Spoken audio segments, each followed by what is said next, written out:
grande. Não tendo Lula como presidente, é necessário, quando eu falo às esquerdas, ou quando eu falo campo progressista, eu falo para a gente traduzir, porque hoje não se sabe o que é esquerda e o que é direita, porque existe um trânsito de pessoas que não têm identidade de um lado e do outro, por uma questão de oportunismo, mas a gente fala de um país governado por quem quer fazer com que o orçamento chegue a mais gente.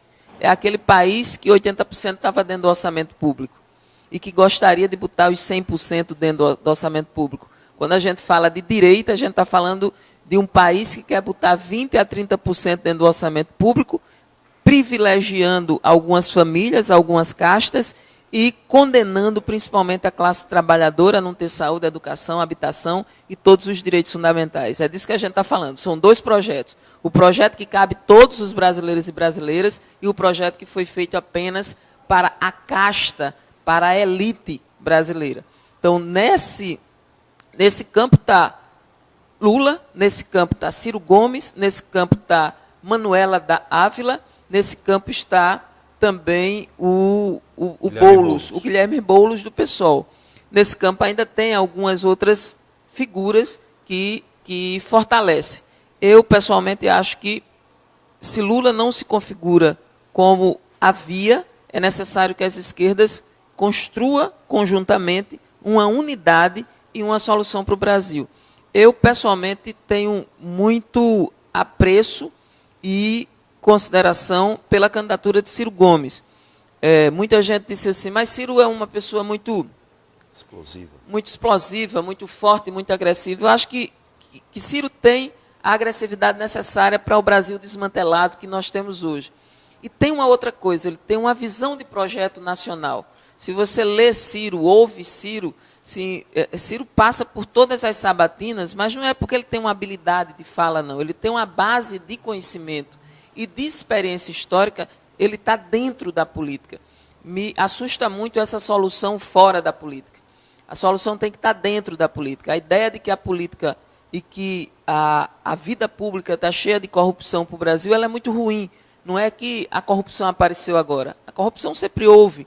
E em todos os países, a corrupção só é possível de ser controlada ou minimizada se você tiver transparência e se você tiver uma sociedade acompanhando os atos públicos. Sem isso, você vai ter sempre o desvio. O que ocorre agora, ocorreu em 64 e ocorreu em outros momentos, é que se utiliza desse artifício de que parece que está mais corrupto agora, para se destituir a legitimidade da soberania popular, que é o voto. Foi o que aconteceu em 64, é o que está acontecendo agora, e nós temos um outro desafio, que é de transformar os meios de comunicação, principalmente os grandes oligopólios, em instrumentos de cidadania. É preciso ter regra nesse jogo. Eu fiquei assustada de perceber, por exemplo, que toda a paralisação, todo o engessamento que o país teve, que até hoje, eu digo ao pessoal lá em casa e aos meus familiares, olha, não compre carne congelada, porque a carne desgelou no meio do caminho e está sendo recongelada para vender para a população, inclusive impactando na saúde. Nós estamos vivendo um retrocesso no país e os meios de comunicação de massa, eles não têm feito o seu papel principal, que é levar uma informação isenta para que a população consiga formar opinião sobre o que está acontecendo no nosso país. Então, se a informação não chega, se ela é escondida ou se ela é desvirtuada, você não consegue formar uma opinião frente aos acontecimentos. E isso vai impactar nas eleições de 2018. Mas eu acredito que o Brasil e que os brasileiros estão percebendo, e apesar da grande decepção que se está tendo com o segmento político, não existe outra solução que seja fora da política. A solução está dentro da política. É necessário o quê? Que vá para dentro dela o cidadão comum, o cidadão de bem, para fazer com que ela sirva a todos e não sirva só a alguns. Para você ter uma ideia desse desencanto da população com a política, a gente teve eleições parlamentares agora no estado do Tocantins e entre a abstenção brancos e nulos chegou ao incrível número de 50%. Ou seja, metade da população ou não foi votar, ou então não escolheu, não optou por nenhuma das opções que estavam apresentadas. Apesar de ser uma eleição suplementar, talvez seja um reflexo do que esteja por vir aí nas eleições gerais de 2018. Qual o reflexo disso, desse desencanto da população do eleitorado brasileiro e desse cenário nacional na eleição local aqui na Paraíba? Olha, eu acho que você tem toda... assim, que o Tocantins reflete um sentimento nacional. Ele vai estar mais presente ou mais ausente em alguns territórios. O principal território, que eu acho que vai ter algumas assim, abstenções menores, são aqueles onde a população enxerga ainda no governo ou no governante do momento alguma esperança e alguma credibilidade. A Paraíba tem essa credibilidade. Nós temos um governador que tem 85% de aprovação da população paraibana e que goza, inclusive, do respeito e da credibilidade entre os seus opositores.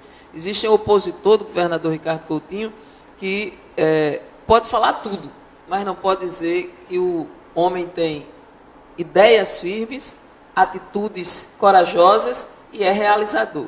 E essas três características do governo da Paraíba têm feito com que a Paraíba resolva problemas graves. A Paraíba não está devendo folha, a Paraíba não parou obras, a Paraíba não deixou de enfrentar os seus problemas e ainda assim, num país onde voltou a crescer a mortalidade infantil, num país onde voltou a crescer a taxa de analfabetismo, num país onde as pessoas passaram, porque o gás de cozinha custa 130, a cozinhar com lenha, né? Não que o cozido com lenha não seja bom, não seja gostoso, mas ele não pode ser a única opção, que um trabalhador e uma trabalhadora doméstica tem. Ela é uma alternativa, não pode ser a única via que uma família possa ter para cozinhar os seus alimentos. E neste país de retrocessos, a Paraíba continua avançando, mas a Paraíba não vai continuar avançando se o contexto geral for de retrocesso permanente.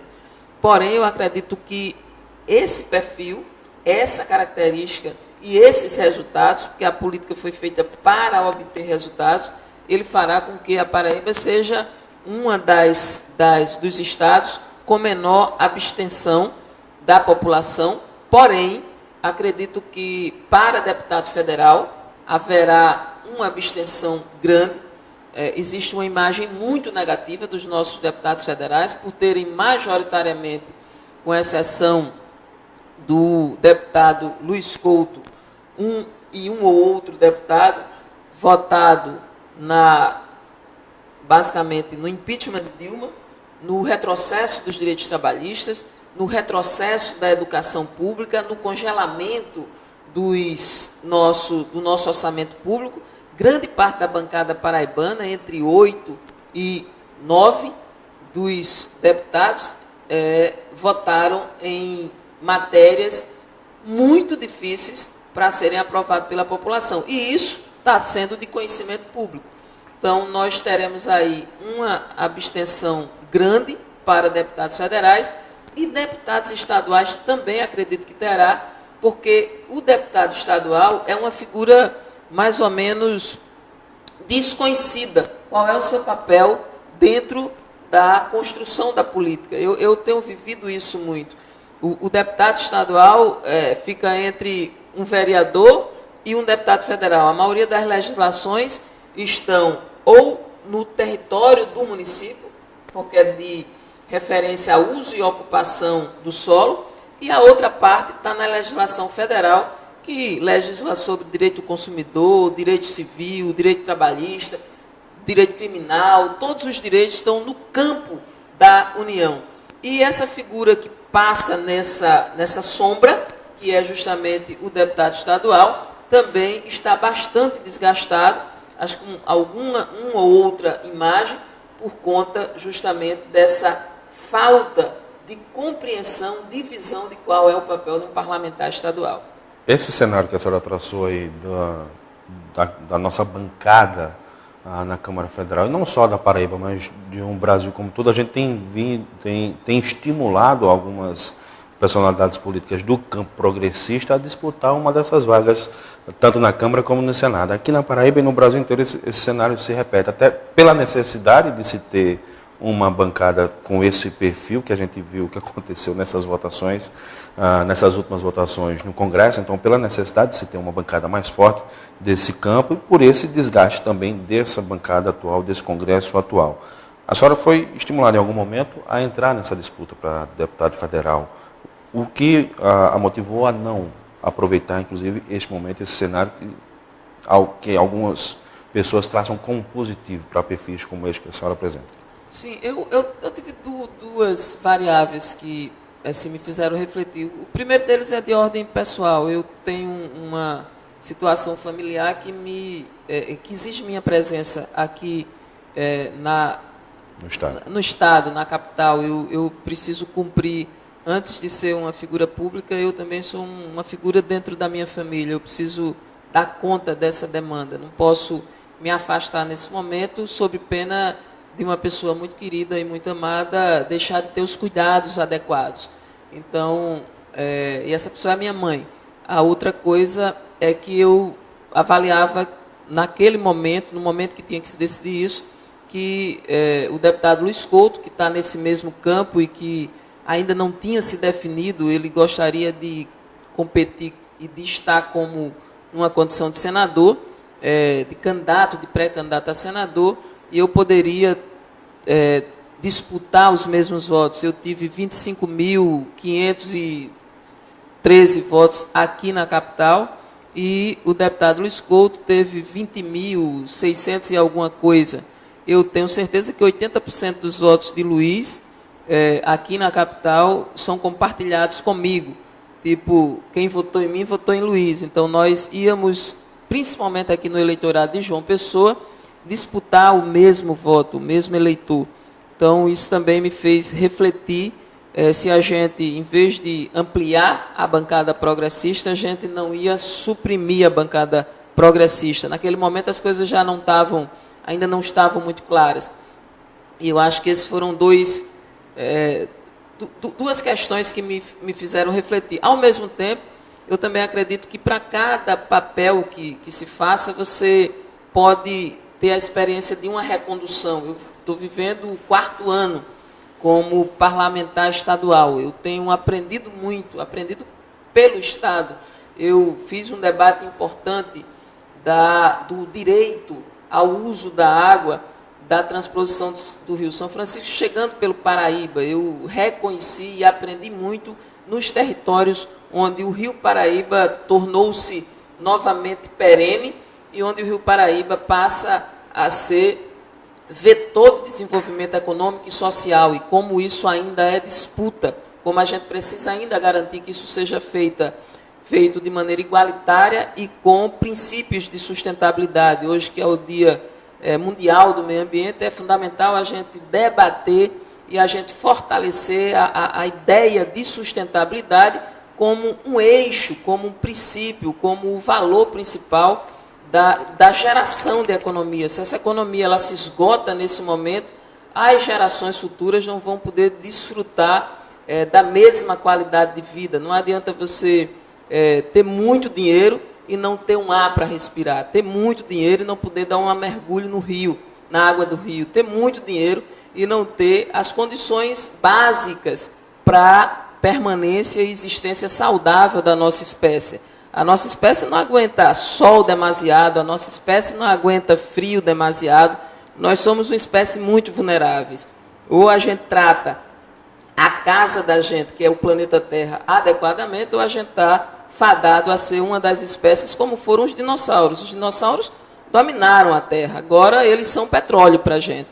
O que nós seremos para a geração para a espécie que vai sobreviver? Provavelmente uma bactéria ou um vírus vai sobreviver nesse processo, a gente não vai. Então é necessário que a gente tenha essa visão, e eu fiz essa aprendizagem lá no sertão. Eu trabalhei com as mães e com as famílias de crianças autistas. Digo as mães porque 80% das famílias que se descobrem com a criança autista, as mães geralmente ficam sozinhas no cuidado, que é uma outra questão a ser enfrentada. Nós temos aí famílias cada vez mais chefiadas por mulheres, com a ausência da presença masculina, que é muito ruim para a economia, a qualidade de vida também das pessoas. E ali, naquela região, não tinha nenhuma política que assistisse e acompanhasse essas famílias. A gente fez um grande debate lá e o governo está levando o CER4, que é um centro de referência em pessoa com deficiência, e lá nós já dialogamos para ter lá no CER4 o mesmo que tem aqui na FUNAD. A FUNAD, quando o governador Ricardo Coutinho começou a trabalhar no governo do estado, tinha basicamente 3 famílias, 3 crianças autistas sendo atendidas. Hoje são 398 famílias e crianças autistas que são acompanhadas pela FUNAD. O autismo é um fenômeno que tem sido diagnosticado recentemente, ainda se tem pouco conhecimento sobre ele, porque o espectro é muito amplo, e eu tive a oportunidade de aprender sobre isso. Na região do Brejo, eu tive um debate agora, recente, sobre o fechamento das escolas rurais, aquilo que eu estava falando, uma economia, um orçamento público que não cabe à educação pública, fecha escola na zona rural. E isso impacta basicamente não só na vida das crianças, mas no futuro da nossa alimentação, porque sem a agricultura familiar, a gente aqui não come. Porque quais são os 3 principais produtos do agronegócio? Milho, soja e cana-de-açúcar. Qual é a comida do prato do paraibano e do brasileiro? Batata, inhame, feijão, arroz, né? Então, basicamente da agricultura familiar. Isso não está no agronegócio. O agronegócio não produz para o nosso alimento, produz para a sua vantagem financeira. Então, nós teremos um impacto muito grande. E isso tem a ver com o quê? Tem a ver com as escolas públicas fechadas para os filhos dos trabalhadores rurais. Então, são essas questões que o nosso mandato tem abraçado. Eu tive a alegria de conseguir abrir, não eu, basicamente, de me juntar à luta das famílias que conseguiu reabrir uma escola pública na área rural, na cidade de Areias, onde eu fui a primeira figura política que fui lá, fiz uma audiência pública, Luiz Couto em seguida o fez, e a gente fortaleceu a ação junto ao Ministério Público e a escola foi aberta. Então, são essas questões que o mandato tem tratado. E essa semana nós teremos aí uma boa discussão. Eu aproveito para saudar aqui meu amigo Dr. João Vicente, nosso próximo entrevistado aqui, falar sobre superintendente da SUDEMA e está aí no foco dessa semana. E eu já vou aqui compartilhando. Ontem eu estive reunida com uma comissão de servidores do ICMBio, que é o Instituto Chico Mendes, né? E lá nós temos uma situação gravíssima. Esse governo, que está fazendo uma ocupação e um desmantelo nos órgãos públicos do nosso país, quer indicar, já loteou para o PROS o meio ambiente e quer indicar e indicou uma figura que é da bancada ruralista para ser a principal figura do ICMBio nacional, que preserva todas as nossas áreas que são reconhecidas como patrimônio nacional, patrimônio ambiental, né? Nossas unidades de proteção. E essa figura, que é uma figura ruralista, basicamente é como você diz assim, pronto, agora o meio ambiente... A raposa para tomar conta do galinheiro. Exatamente. Foi a frase, Marcos, que me veio ontem. Eu disse, como é que alguém coloca a raposa para tomar conta do galinheiro? Quer dizer, é uma total falta de respeito ao conceito que vem desde 1972 se consolidando, buscando ainda consolidar-se como a via principal da existência da civilização humana na Terra, né? Então, nós estamos aí com esse grande desafio e essa é a semana desse debate. O Fernando Torres interage com a gente e a classifica como atualmente a política mais bem preparada da Assembleia Legislativa. Diz que terá o seu apoio agora em 2018. Minha gratidão, um abraço Fernando. A Fernando Heraldo. São esses comentários e essa interação que fortalece, porque as nossas causas elas são sempre muito duras de serem debatidas, mas a gente se fortalece quando escuta uma coisa dessa. Candidatura do PSB ao governo do Estado, secretário João Azevedo, ex-secretário João Azevedo. A oposição diz que a candidatura de João não decola, não empolga. A candidatura tem andado no ritmo que vocês planejavam, está tudo dentro do cronograma, ou falta ainda realmente empolgar, como classifica, como acusa aí a oposição? Marcos, eu acho que dentro desse cenário que a gente discutiu agora, né, e toda a falta de credibilidade que o segmento político tem enfrentado, né, parte dele real, parte dele construído para poder ficar na política apenas quem chafurda nela, né, a gente vai ter respostas diferentes da população. E eu creio que aqui na Paraíba não tem um nome melhor, não é um nome, é uma história, é um processo, é um compromisso, é um projeto, do que o nome de João Azevedo. João Azevedo é uma figura pública e um servidor público. Eu acredito, eu estava discutindo ontem com uma população vulnerável de um conjunto habitacional aqui de João Pessoa, cerca de 70 pessoas discutindo sobre política. É muito bom você ouvir a população. Quando se ouve a população, você tem mais o termômetro da população. E na boca de todo mundo só tinha o reconhecimento de Ricardo Coutinho como um político probo e realizador. E aí a gente estava conversando de quem era que estava com o Ricardo e quem era que trabalhava, quem efetivamente tinha dado uma contribuição para a construção desse projeto. E aparecia ali o nome de João Azevedo, como uma pessoa que é professor, que é engenheiro, que a vida inteira foi servidor público, e a gente falava que, para estar na política, era como estar na religião, era como estar em outras profissões, você tem que ter uma coisa chamada vocação e dedicação a servir ao próximo. E é exatamente isso. O que é que o servidor público tem? Ele tem abertura e consistência, permanência para servir o próximo. João não é aprovado por quem não o conhece na condição de servidor público e na condição de político. Na medida em que se conhece João, se aprova de imediatamente João. Então, diferentemente dos outros políticos que tem aí. Você tem o candidato do PMDB, que já começa grande, porque ele é o mais conhecido, foi governador há mais tempo, foi senador, deputado, mas quando você vai para a rejeição, você vê a cristalização de quem não aprova. No caso do nosso candidato, nosso cronograma está corretíssimo. Houve a descompatibilização, João Azevedo já passa dos 2 dígitos de intenção de votos, e nós estamos aí construindo o conhecimento, consolidando, e na hora certa a população vai dar o seu voto. Eu mesmo não acredito na permanência de todas as candidaturas que aí estão. Digo e repito, aqui nós já tivemos dificuldades de unidade das oposições. Lá atrás se dizia, as oposições ganhou a eleição porque estão todas unidas. Está aí no cenário nacional, o PMDB se juntou com o PSDB para tirar Dilma do poder, para causar esse estrago no nosso país. Mas não estão juntos para a disputa eleitoral. Aqui também se diziam juntos, mas não estão juntos. E eu acho difícil que as oposições, divididas como estão também, consiga levar a termo as suas candidaturas. Nós estamos fazendo nosso caminho. Nosso caminho é muito simples.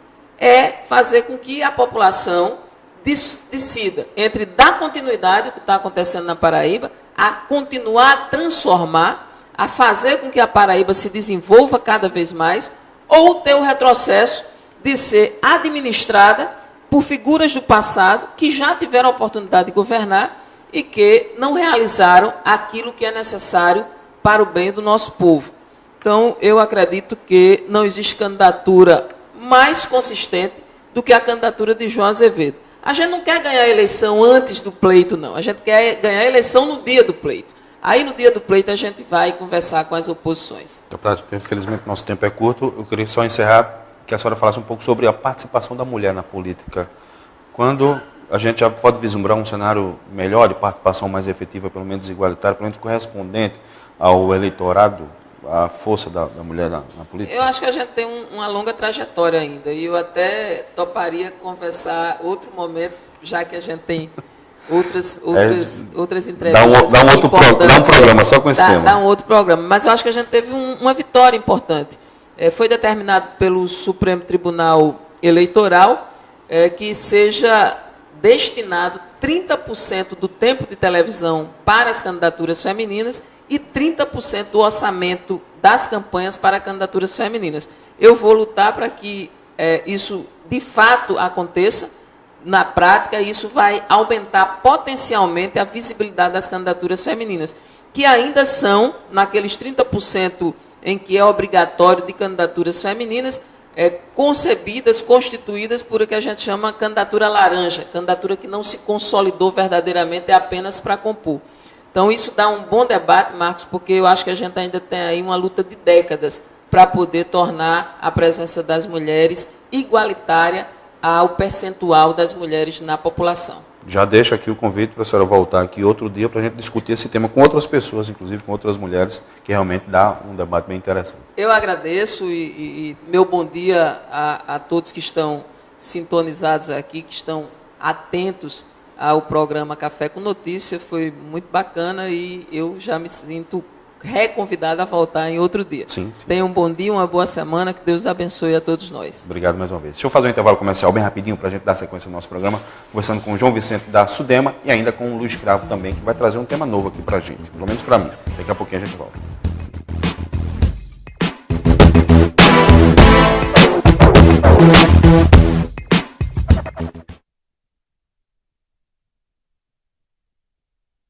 O Senai Paraíba prorrogou até 8 de junho as inscrições para o processo seletivo de vagas gratuitas nos cursos de habilitação técnica e aprendizagem industrial. Aproveite mais essa chance. São mais de 500 vagas e uma delas pode ser sua. Não perca tempo. Se você tem de 14 a 23 anos, inscreva-se no processo seletivo de vagas gratuitas do Senai Paraíba. Inscrições até 8 de junho no site fiepb.com.br/Senai.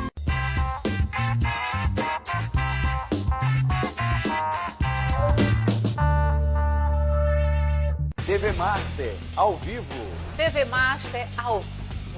TV Master ao vivo. TV Master ao vivo. TV Master ao vivo. TV Master ao vivo. TV Master mais ao vivo. TV Master mais ao vivo. TV Master mais ao vivo. TV Master mais ao vivo. TV Master mais ao vivo. TV Master mais ao vivo. TV Master muito mais ao vivo. TV Master muito mais ao vivo. TV Master muito mais ao vivo. TV Master muito mais ao vivo. TV Master muito mais ao vivo. TV Master muito mais ao vivo.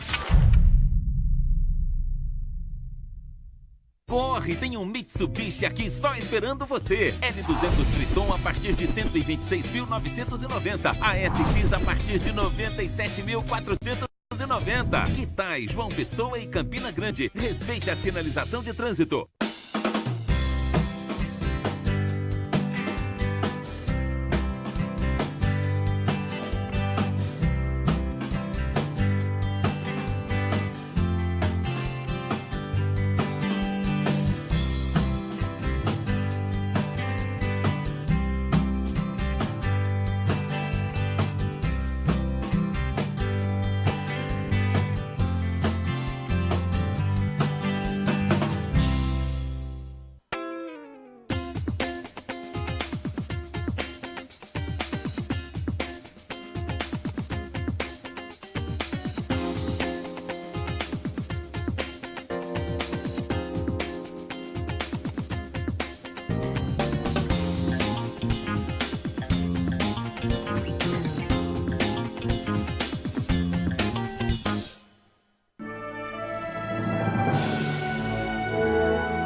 Boa impressão é tudo.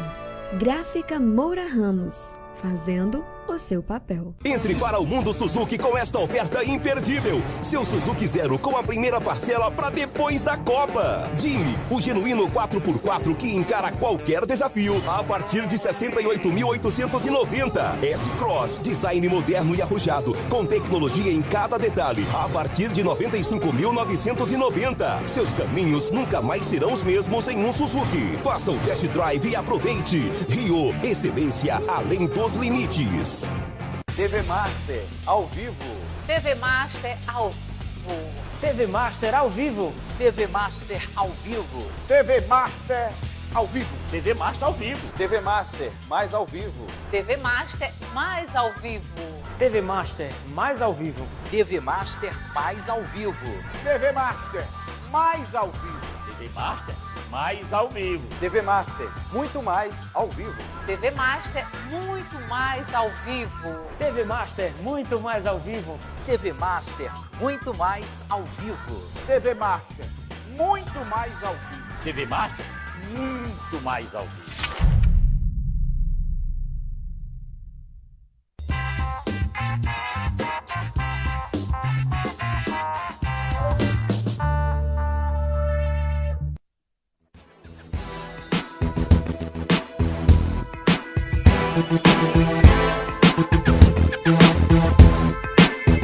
Com Café com Notícia desta terça-feira, nossa conversa agora com o Luiz Cravo, que vai trazer um tema novo para a gente, novo para mim, pelo menos, né? Antes, deixa eu só trazer as interações do trânsito. Pequena retenção de veículos nos semáforos do retorno de Manaíra, no sentido bairro Centro. Boa fluidez ao acesso à Beira Rio pelo altiplano. Fluxo intenso e lento na Avenida Josefa Taveira, a partir da Feirinha, lá em Mangabeira, no sentido bairro Centro.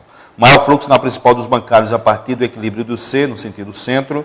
Fluxo intenso e lento na Via Expressa Padre Zé, a partir da entrada do CCHLA, no sentido centro, se estendendo por toda a Avenida Pedro II. Trânsito flui constante nos semáforos da Avenida Epitácio Pessoa, nos dois sentidos. Bom fluxo nas imediações da Praça da Independência. Trânsito flui bem também nos corredores do centro. Na Avenida João Machado, fluxo constante e mais uma colisão na BR-230 nas proximidades da Honda, aqui no sentido João Pessoa, Bahia. Então, quem vai transitar aí pela BR-230, atenção para esse acidente, pode estar congestionado lá no momento. Luiz Cravo, Design Think, perdoe-me a ignorância. Imagina, mas você está aqui justamente para nos trazer temas interessantes como esse e compartilhar com os nossos telespectadores. Bom dia. O que danado é o design? Bom dia a todos, estreando agora na terça-feira, já semana passada, sim, por causa do feriado, da, sim, greve, né? Isso. Mas hoje já em definitivo aqui às terças-feiras com o telespectador. Nós vamos trazer um tema muito pertinente, é uma expressão com a qual todos temos que começar a nos acostumar com ela, principalmente se você é gestor, se você é empresário. O Design Thinking, ele é, na verdade, uma metodologia desenvolvida com o objetivo de auxiliar as empresas a olharem para o seu negócio, a sua atividade, os seus produtos, sob uma ótica diferente daquela que normalmente leva as organizações a concebê-los. A empresa pensa, ela imagina, não, eu acho que o mercado precisa disso, eu vou desenvolver esse serviço, para mim poder produzir é melhor assim, assim eu vou oferecer essa e aquela solução. Ok? Muito bem. Só que há uma tendência hoje de se entender efetivamente o problema, de se entender aquilo que o cliente espera, aquilo que o cliente deseja, não é? E o Design Thinking é uma forma de se estudar por meio de pesquisa, mas também por meio de ações internas, entrevistas, aproximação e conhecimento dos clientes sobre as suas expectativas, aquilo que eles querem, aquilo que eles desejam. Por que o nome Design Thinking, né? Por que design? Quando nós pensamos em design, vamos imaginar o seguinte, o sofá da sua casa, esse que você está sentado, alguém fez um desenho desse sofá. Quando a pessoa desenha alguma coisa, ela procura desenhar algo que seja bonito, atrativo, confortável e que te surpreenda e faça com que você deseje aquilo, certo? Muito bem. A mesma ideia se aplica a quando você for conceber um produto ou um serviço na sua organização. será que aquele serviço que você presta, ele está dentro das expectativas das pessoas que o utilizam? E é muito interessante você observar, porque o serviço que você presta, ele pode ser prestado há muitos anos da mesma forma e todo mundo já está tranquilo. Vamos supor, consultório médico. Todo mundo vai ao consultório médico e sabe que chegando lá, há uma grande possibilidade de ele estar numa fila de espera, dele aguardar o momento dele ser atendido. Todo mundo sabe que funciona assim, as pessoas se organizam, vão ao médico e está tudo bem. Agora, é isso que as pessoas querem, mas as pessoas talvez pensem assim, puxa, mas como poderia ser diferente? Não é? E talvez nem passe pela cabeça delas, mas você que tem o seu negócio, você pode começar a estudar as expectativas, os desejos das pessoas, para que você possa surpreender, para que você possa superar. E esse é o objetivo do Design Thinking. As grandes empresas no mundo hoje trabalham isso, no desenvolvimento de novos serviços, aprimoramento dos serviços existentes, busca de soluções em logística, busca de soluções de problemas de modo geral. É um método que se aplica só às grandes empresas? Ou as pequenas e médias também podem adotar? Ele se aplica a qualquer organização de qualquer tamanho. Entretanto, para que você implante, você trabalhe, você precisa de uma equipe, porque ele não pode ser pensado apenas por uma pessoa, e não apenas sobre uma única ótica. Você precisa ter pessoas diferentes estudando óticas diferentes e de tempos em tempos as pessoas têm que sentar e têm que trocar ideias. Por exemplo, você vai pensar do ponto de vista dos nossos fornecedores, tá certo? Um outro grupo vai pensar do ponto de vista dos nossos clientes. Um outro grupo vai pensar do ponto de vista dos nossos colaboradores. Um outro grupo vai pesquisar as experiências existentes no mercado. E esse pode ser grupos, ou podem ser uma ou outra pessoa, tá certo? Essas pessoas, elas estarão interagindo para ir construindo aquilo que vai se mostrando como o mais, digamos, adequado. E aí, depois do que eles chamam dessa fase de estudo, essa fase de imersão no problema e na elaboração da solução, vem a fase da quando você vai fazer o protótipo do produto, tá? Certo. É uma palavra meio difícil, eu me atrapalhei aqui com ela. Mas, na verdade, é você fazer o protótipo do produto. Como quando você faz um carro novo, uma indústria faz um carro novo, ela constrói um protótipo, não é? Para você verificar se ele ficou bom, ficou confortável, se tem que fazer ajustes ou não.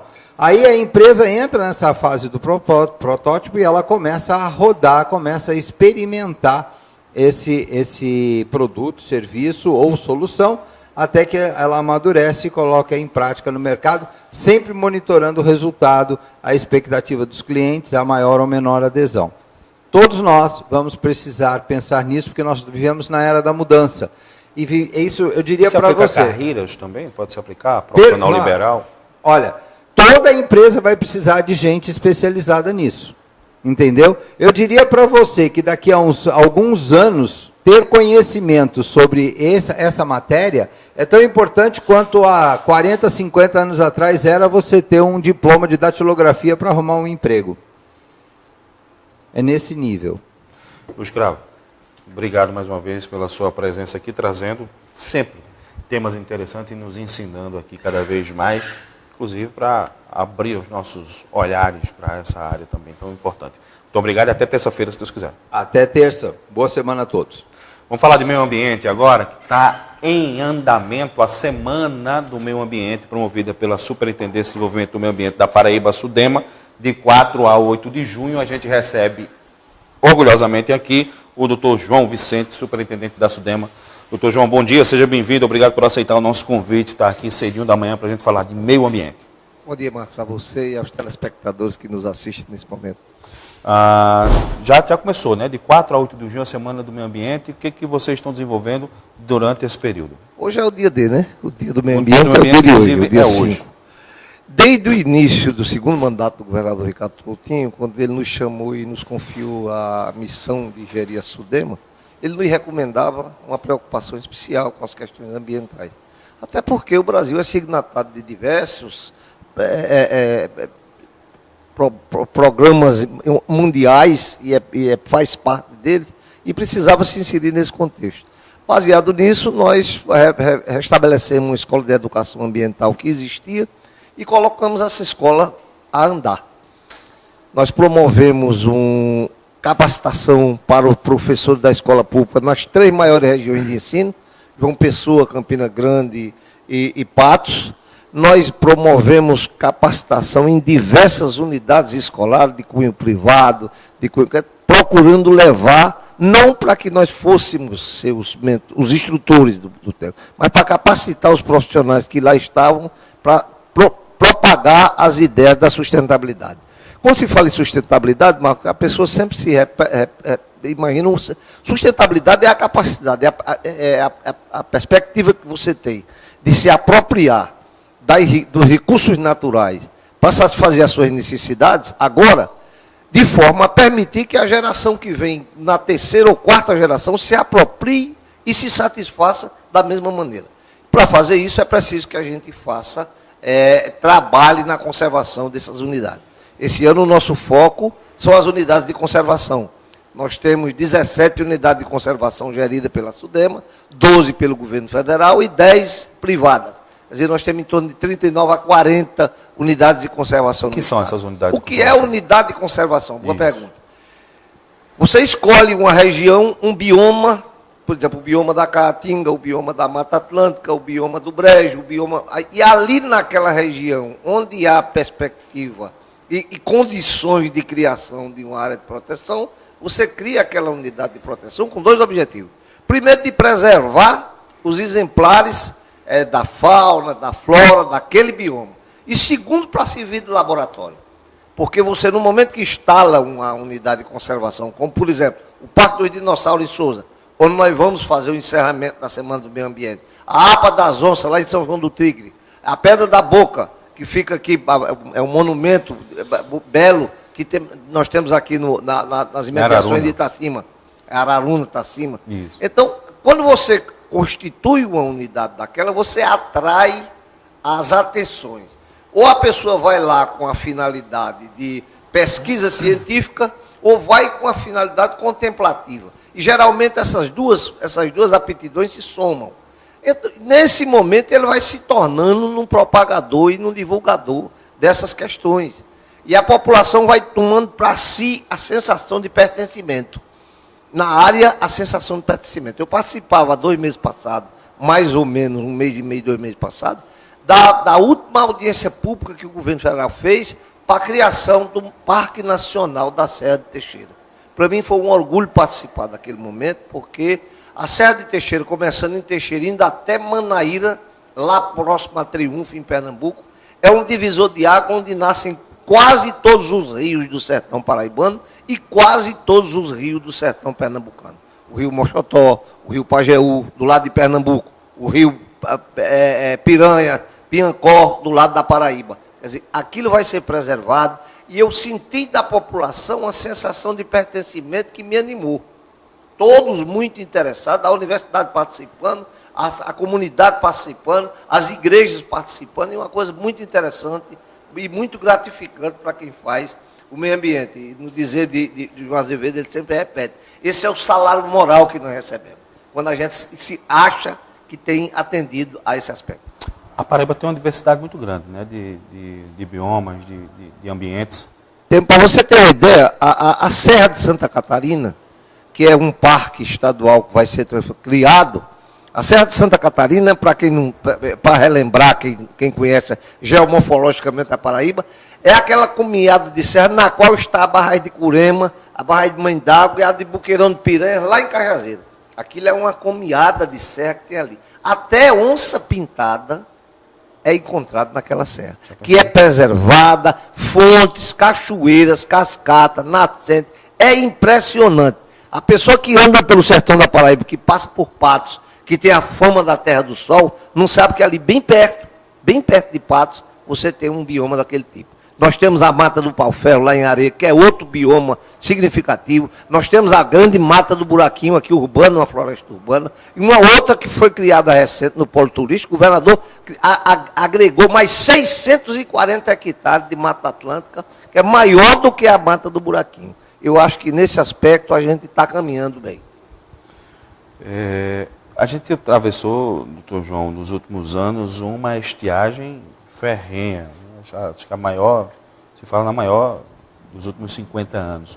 Isso impactou, de alguma forma, no nosso meio ambiente? Transformou algumas regiões? Marco, não deixa de impactar. Agora, eu digo sempre para as pessoas, eu que sou egresso, eu sou de água, eu sou da CAGEP, dos quadros da CAGEP, estou emprestado a Sudemo, espero que não seja a fundo perdido, né? Que eu retorne à minha pátria. Pois bem, eu que vivo com água e convivo esse tempo todo, nós sofremos um impacto significativo. Mas eu digo às vezes o seguinte, a Caatinga é sagrada. Você passa uma temporada como passou esses 6 anos de seca, eu não diria de seca completa, mas de invernos irregulares, de pouca chuva. Um dia desse eu viajei novamente para o sertão e eu fui daqui até Sousa, vendo o verde florescer. Quer dizer, a Caatinga é sagrada. Ela se recupera com uma facilidade muito imensa. A natureza tem isso que o ser humano não tem. Por exemplo, se você matar entre aspas, uma nascente, e você adotar as providências de recuperação, a nascente ressuscita. O ser humano não. Se ele perecer, ele não ressuscita mais. Por isso ele tem que cuidar da natureza muito mais do que dele. É verdade. Então não houve transformação muito gradativa, ou então... Não, transformações aconteceram. Certo. Porque, por exemplo, nós tivemos um cuidado na Sudema, ao assumir, de cuidar da questão do manejo da lenha. Quando eu assumi, ainda não tinha a informação, que eu vi um caminhão carregado de lenha, eu me assombrava. E quando eu vi uma pizzaria se gabar, que tinha um forno na lenha, aí que eu me assustava. Mas você não sabe, Marco, 30% da matriz energética da Paraíba ainda é de origem da lenha. Ainda é de origem da lenha. Agora, como a gente tem espécies exóticas, como a algaroba, como a gente tem espécies exóticas, como a jurema, como você tem outros vegetais, xerófita, que são exóticos e resistentes, a gente tem uma capacidade de regeneração muito forte, e isso é o que nos alenta e faz amar. Eu, por exemplo, quando eu vou para... Alguém diz, mas o sertão está muito bonito, eu digo que ele é bonito verde e seco, de todo jeito Só beleza, depende do olhar, né, João? A Semana do Ambiente, os acontecimentos, é só aqui em João Pessoa ou se expande por outras regiões do Não, estado? nós tivemos a abertura ontem na cidade do Conde, foi uma surpresa agradável, com a participação e a parceria da prefeita Márcia, que acolheu o ato lá no Conde, tivemos o apoio dos secretários municipais, levamos conosco os parceiros que nos acompanham nesses 4 anos, como, por exemplo, a Impasa. Você delicia a Impasa, mas a Impasa faz o quê? A Impasa ministra curso, informa sobre compostagem, transformação de produto, para você utilizar os produtos naturais de uma forma mais adequada, sem precisar de usar adubo e biocida. Nós tivemos a Secretaria de Recursos Hídricos, tivemos o Batalhão Ambiental, que levou um mostruário de animais que estão, que chama-se vulgarmente empalhados, para mostrar a criançada. E a minha alegria foi de ter sido dentro de um colégio, onde eu vi a juventude, jovens de 7 a 70 anos, onde talvez o de 70 anos o exemplar único fosse eu, né? Mas eles estavam lá, a criançada, e eu sei que o futuro depende deles. Eu vi o entusiasmo, não queriam que encerrasse, mas a solenidade não. Depois a professora Simone, que trabalha conosco na coordenação de estudos ambientais, deu um curso, falou sobre um tema, eu fiz a abertura e foi um sucesso ontem no Conde. Hoje aqui nós estamos no Jardim Botânico, com algumas atividades com as crianças, amanhã em Bahia, e vamos ir fazer o encerramento lá no Monumento dos Dinossauros, lá em Sousa. Quer dizer, numa parceria com a Prefeitura de Sousa, que entusiasmou-se pela ideia, e nós vamos... A população assumiu também conosco a gestão daquele monumento, que eu considero um monumento natural, que a gente tem, e a gente vai encerrar por lá na sexta-feira. Há essa preocupação, então, da SUAMI para fazer esse trabalho integrado com as demais pastas e áreas do Estado? Olha, quando o governador assumiu, eu me lembro muito bem, no primeiro governo dele, eu assumi a diretoria da CAGEPA, E ele, quando nos dava posse, ele olhou para nós e nos falou, o Estado é único. Eu achei aquilo espetacular. Aquele negócio de você ficar trabalhando, cada um com a frigideira debaixo do braço, querendo fritar seu bife, ou aparecer mais do que fulano ou ciclano, porque não adianta se o meio ambiente for bom e a seu plano for bem, ou vice-versa, o governo não vai bem. O governo vai bem quando ele vai como um todo, e o governo Ricardo Coutinho tem feito isso. Nós temos tido essa disciplina, todos nós que fazemos parte do governo, os meus companheiros de governo, que fazem parte conosco, têm tido essa sensibilidade, essa grandeza de entender que a gente só pode trabalhar em equipe. Ora, se eu tenho a AESA, se eu tenho a CAGEPA, se eu tenho a Impasa, se eu tenho as secretarias municipais do meio ambiente, como é que eu vou desprezar o concurso dessa população, desse conjunto de forças, para que a gente possa transformar? Fala para o nosso telespectador qual a missão da SUDEMA. A missão da SUDEMA é preservar e trabalhar pela sustentabilidade. Preservar o meio ambiente para que as gerações futuras, para que você que nos vê nesse momento, para que o seu filho, para que o seu neto possa se apropriar da natureza de uma forma adequada. Eu fui de uma geração mais perniciosa. Por exemplo, nós fomos da geração da fartura. Você tinha muita água, você tinha muita lenha, você tinha muito oxigênio, isso tudo está escasseando. Ou a gente toma uma providência, ou a gente vai, como a deputada Estela dizia anteriormente, eu assisti aqui, foi ser igual os dinossauros. Os dinossauros viraram petróleo. E a gente talvez nem isso vire. Muita gente encara os órgãos de fiscalização ambientais, de preservação do meio ambiente, como inimigo do desenvolvimento. Esse é o problema, Marco. Às vezes nós somos vistos como entrave. Exato. Agora, por que é que nós somos entrave?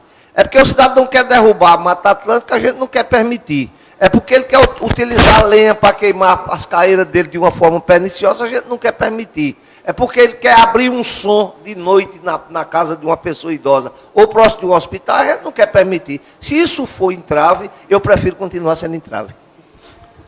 E na realidade não é, né? A preocupação é para que se tenha desenvolvimento a longo prazo. A longo prazo. É porque o mundo não existe para nós. É uma ilusão pensar. A nossa vida cronológica é um grão de areia. Nós somos um passageiro desse mundo. Nós não podemos fazer isso. Eu aprendi tudo isso, essas coisas, a verificar com os índios.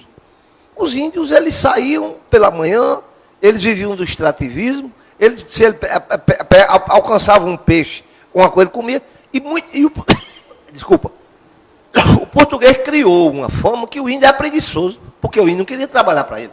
Aí ele foi para a África buscar os escravos, para escravizar, para trabalhar para ele. Mas os índios não foram porque eles eram extrativistas, eles vivem livres. Eles não entendem isso de você maltratar a natureza. Eles se apropriam de uma forma racional. Verdade. Falando em índio, há trabalho da SUDEMA também voltado com a comunidade indígena? Temos sim, nós temos uma boa relação com as comunidades tabajara, lá de Baía da Traição, esses nichos onde tem, inclusive aqui no Conde tem assentamento, tem quilombola, tem índio, essas minorias, que o governador Ricardo Coutinho tem o maior respeito, e Estela dava um dado aqui, estatístico significativo.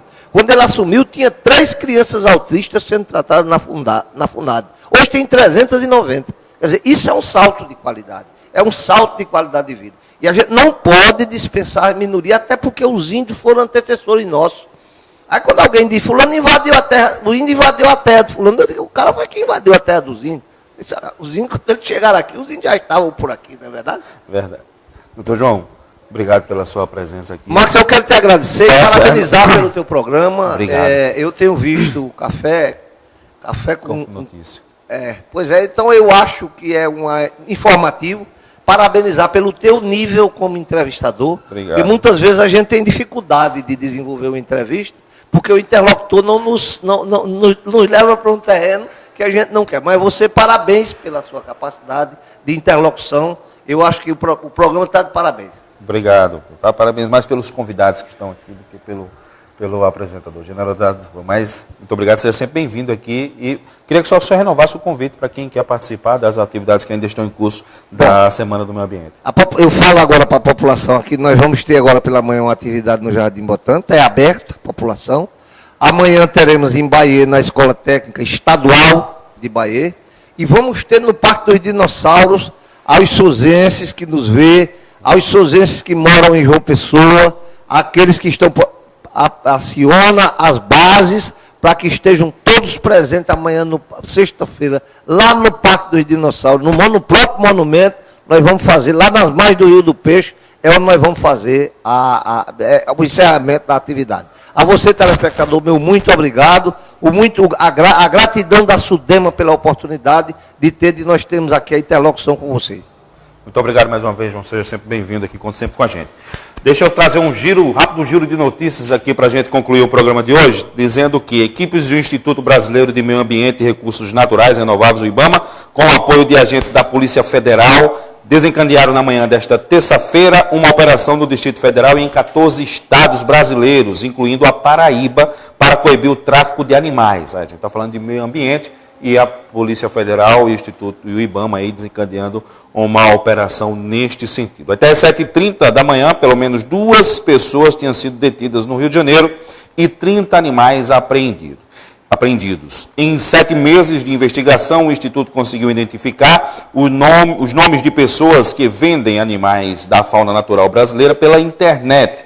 Eles usavam pseudônimos ou nomes falsos em redes sociais para vender pássaros e répteis como cobra, camaleão e largato. Os agentes realizam buscas em 14 estados: Amazonas, Bahia, Ceará, Espírito Santo, Goiás, Minas Gerais, Mato Grosso, Pará, Paraíba, Pernambuco, Rio de Janeiro, Santa Catarina, São Paulo e Sergipe. Tá aí uma operação gigantesca para coroar aí o Dia do Meio Ambiente, que é comemorado hoje, e o IBAMA, junto com a Polícia Federal, desencadeando aí essa operação contra o tráfico de animais silvestres aqui no nosso país. E o Hotel Tambaú, em João Pessoa, vai ser leiloado novamente, vai ser submetido a leilão, melhor dizendo, mais uma vez, por determinação da Justiça do Trabalho de João Pessoa. O leilão vai acontecer de forma online no site de leilões da Paraíba no dia 15 de junho, às 14 horas. E o lance inicial é de 104 milhões de reais. Quem tiver com esse dinheiro na poupança pode ser um excelente investimento, 104 milhões de reais, o lance inicial para arrematar aí o lendário Hotel Tambaú. O imóvel pertencente à companhia Tropicais de Hotéis é alvo de ações de execução na Justiça para pagamento de dívidas trabalhistas, além de ações de penhora do prédio na primeira vara de seção judiciária federal da Paraíba e da 5ª vara de seção judiciária federal também no estado da Paraíba. Acontece nesta terça-feira, no auditório da Reitoria da Universidade Federal da Paraíba, o seminário de lançamento e divulgação do prêmio ODS Brasil. O evento será realizado a partir das 9h30, daqui a pouquinho.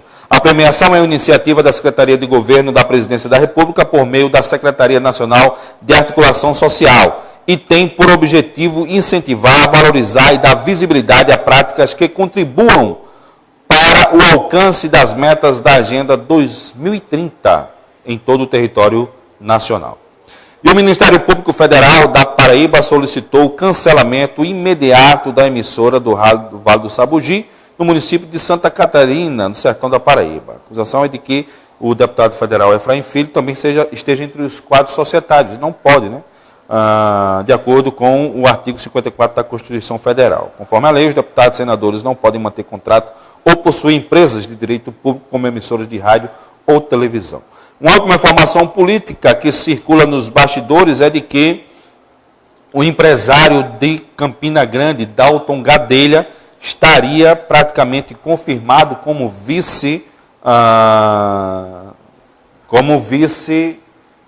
pré-candidato a vice-governador na chapa encabeçada pelo senador José Maranhão. Repito, que esteve ontem aqui no Conexão Master. A informação de que a articulação está praticamente definida e reforça a tese de que o senador Cássio Cunha Lima estaria preparando o terreno para, de repente, em caso de mais uma desistência do grupo do Cartacho ao governo do Estado, ele está ancorado na candidatura do senador José Maranhão. O PSC, que é um partido umbilicalmente ligado ao PSDB da Paraíba, tem como um dos recentes filiados nessa janela partidária o ex-deputado federal vice-prefeito da cidade de João Pessoa, Manuel Júnior, com sua pré-candidatura ao Senado, que, quando foi lançado, fazia pouco sentido, né? Ninguém dizia, o Manuel Júnior vai para onde com essa candidatura? Já que está num partido comandado pelos Gadelhos. Os Gadelhos vão querer essa vaga para eles. Mas aí agora começa a fazer sentido a coisa já que seria essa uma estratégia do senador Cássio Lima, colocou o Manuel Júnior no PSC para o seu companheiro de chapa na chapa encabeçada por José Amarelo. Muita água há de rolar ainda até o dia 15 de agosto, que é o dia onde vai ter que registrar a candidatura na Justiça Eleitoral. Não duvidem, muitas surpresas vão acontecer ainda. Os bastidores da política paraibana está fervendo, com muitas articulações que podem impactar aí nas mudanças dos rumos das eleições de 2018. 8 horas e 29 minutos. Deixa eu encerrar o programa de hoje agradecendo a sua participação e interação. Programa bem diversificado, do jeito que a gente gosta, né? Com política, com empreendedorismo, com meio ambiente, informação de qualidade logo cedinho da manhã. Muito obrigado a todos, fiquem todos com Deus. Permanece aqui na grade de programação da TV Master. Um forte abraço, bom dia a todos. Tchau!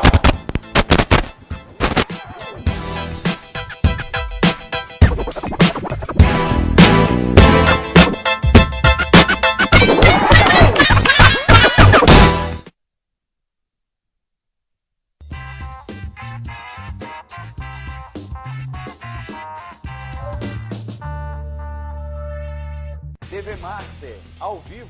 TV Master ao vivo. TV Master ao vivo. TV Master ao vivo. TV Master ao vivo. TV Master ao vivo. TV Master mais ao vivo. TV Master mais ao vivo. TV Master mais ao vivo. TV Master mais ao vivo. TV Master mais ao vivo. TV Master mais ao vivo. TV Master muito mais ao vivo.